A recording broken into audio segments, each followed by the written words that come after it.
and the hope that we have as believers. Because they were in a position of expectation for thousands of years, looking for him. They were in that position of hope because of what the prophets declared.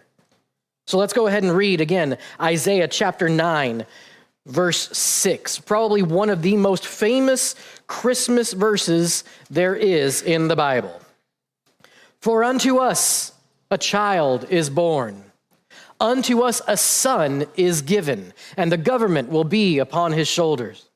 And his name will be called Wonderful, Counselor, Mighty God, Everlasting Father, Prince of Peace. Now I want to discuss this first verse for a second, because a lot of Jewish tradition says this child was actually a son of a king that was going to come into rule, but that doesn't work with the names given.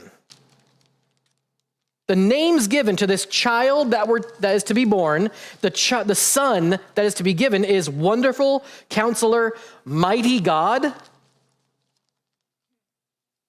They don't even realize that this is declaring that the child that is going to be born is going to be God.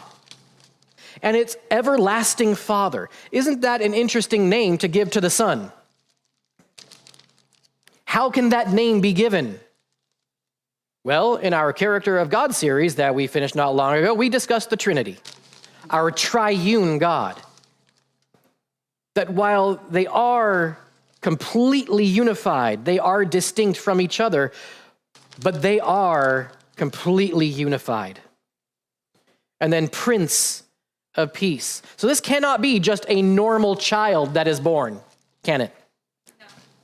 This has to be a very, very special individual that has the names of God attached to him and given to him. And then verse 7. Of the increase of his government and peace there will be no end. Upon the throne of David and over his kingdom, to order it and to establish it with judgment and justice. And from that time even forward, the zeal of the Lord of hosts will perform this. Now I'm going to zero in on that name, the Lord of hosts, because that is one of the compound names of God. Does anybody know what that name happens to be by any chance? If you know it, shout it out. Huh? No one? So we know that the first name of God for the compound names, we would say Jehovah in English, but we know that name, and that's Yehovah in Hebrew. And the Lord of hosts is Yehovah or Jehovah Sabaoth.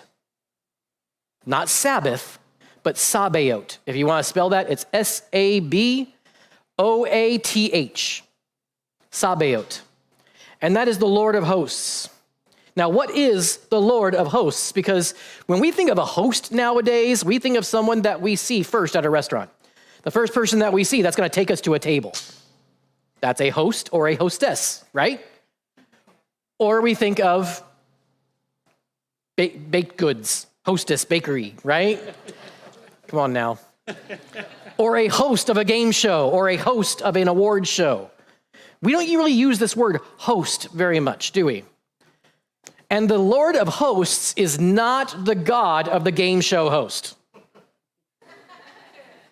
Hear me in this. The hosts could also be translated armies.